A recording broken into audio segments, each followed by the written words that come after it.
All right, joining me now on Newsport is Shadow Minister for Water, Shadow Minister for Energy and Cost of Living, and Shadow Minister for Regional Development, Deb Frecklington. Welcome to Newsport. Thank you. It's great to be on Newsport. I'm also, did you mention manufacturing as well? No, I left that little part off, but please mention and that. manufacturing as well. No, it's great to be in far north Queensland and just come back from Mossman, and really good to be here. Lovely. Thank you for having this exclusive chat.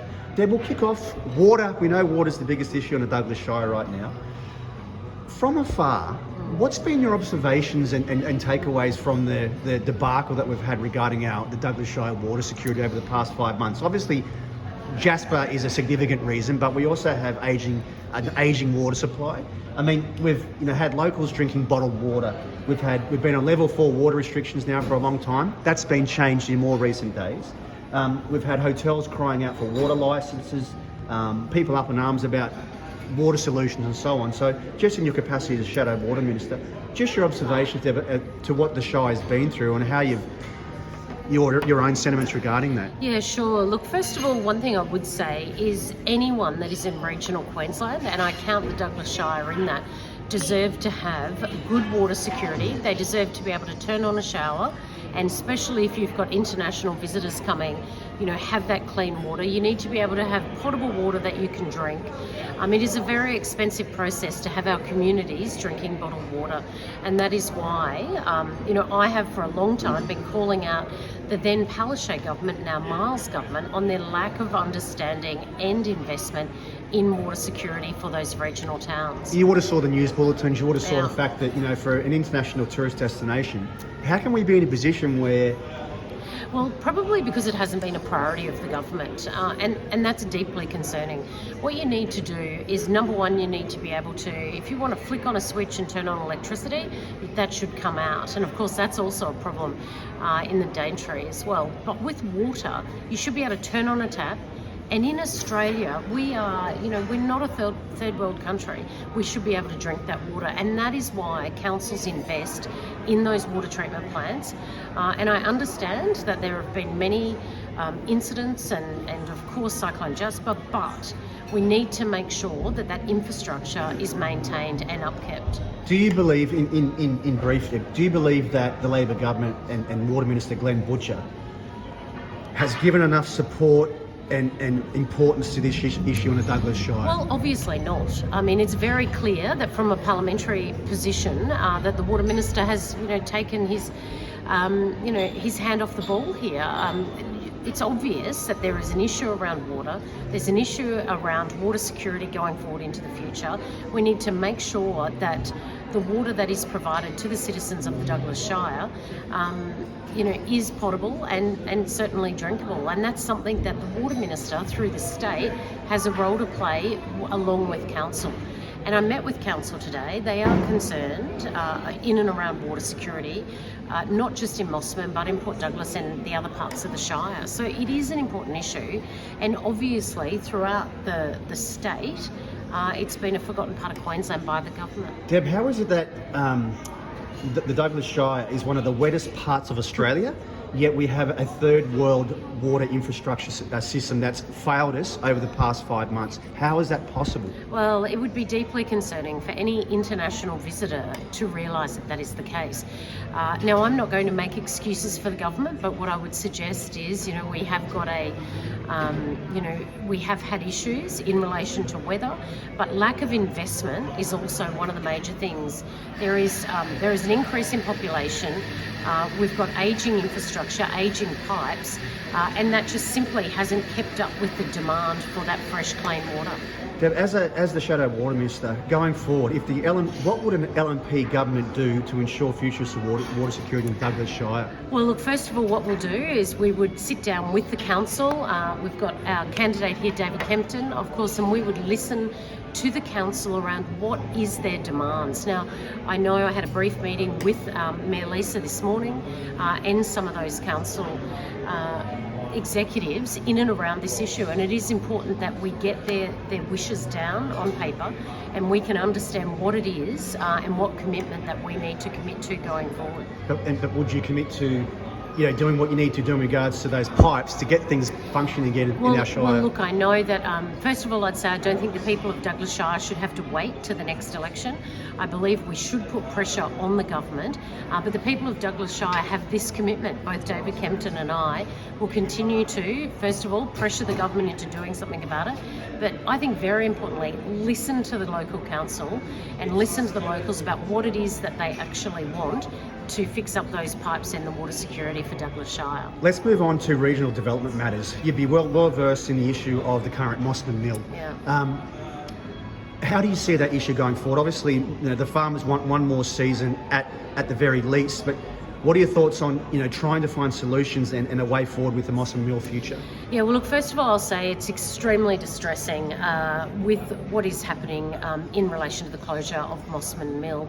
And we know now that it's in liquidation. And I think of an immediate concern, we need to be thinking of the future economic development of Mossman and the wider, broader Far North Queensland region.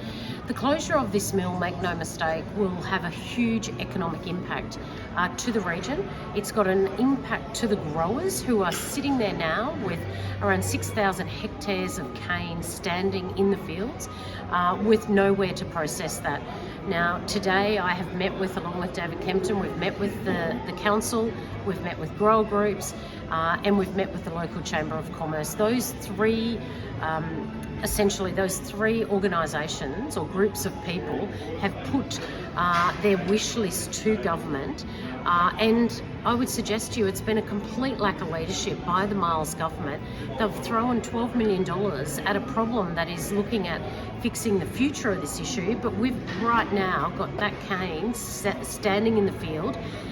There's a proposal around trucking it down south. They've got the impact on the roads for that, the ability to get it off in time, and then we've got the other issue of if it is cut, the cane is cut and left in the field, then what happens for the next year? Of course, the community would love to see someone come in and purchase that mill and find other ways to utilise the cane. And sorry I'm being a bit long-winded about it, but it's a really important issue. The other thing I would suggest is that, what is the future plan? There's thousands of acres sitting there under cane. What's the alternate crop, if anything, or if it is only cane?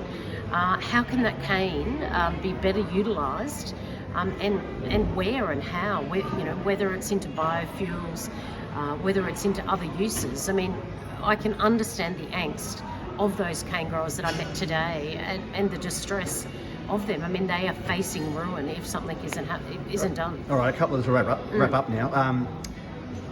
As it stands right now, aside from water, a major issue in the Shire is accommodation, or the lack of accommodation in the Douglas Shire. It's a huge issue, Deb. You have people facing homelessness now. You've got families who are displaced in the Douglas Shire. In short, how do we solve this ongoing crisis of the lack of accommodation in the Douglas Shire? We've got people using Airbnbs that they can't get access to. There's a lack of housing. Just your take on what the residents of the Douglas Shire are going through right now. Yeah, look, housing is one of the biggest issues, or the housing crisis is one of the biggest issues across Queensland right now. And there are many solutions to that, and one of them is supply. Having a state government that actually enables supply of more land to enable houses to be built. We've got lack of builders out there as well. People aren't taking jobs in places like the Douglas Shire because they can't find anywhere to live, and that's a major concern. But when a state government takes their foot off the pedal when it comes to increasing social housing, it flows through to the rest of the economy. So when you don't concentrate on putting the most needing into social houses, it forces rents up, it forces a smaller pool for housing, and that's whereby the problem. I mean, housing, like I say, massive issue across the state. We need to work with councils in and around supply. What I would say for the Douglas Shire, with the loss of the Mossman Mill, it's deeply concerning for jobs, but for the tourism, we need to make sure that we've got somewhere for people to live whilst they can work in those tourist sites and hotels. All right, and lastly, Deb, cost of living. What would an LNP government do to ease cost of living? stresses and issues in the Douglas Shire if you get the Yeah, government? well, look, there are. Give me some examples. Yeah, I will give you examples because we all know cost of living is a massive problem. One of the first things we need to do is make sure that we restore the Callide Power Station back up and going. And I know that people here will think that that won't affect it, but it is driving up the cost of electricity across the state. So we need to make sure we're reducing electricity prices. The other thing we're going to do is we're going to get tough on crime. We're going to make sure that these little thugs who are flogging cars and stealing things are actually dealt with, and we're going to put victims first. And now how that affects cost of living is very simple.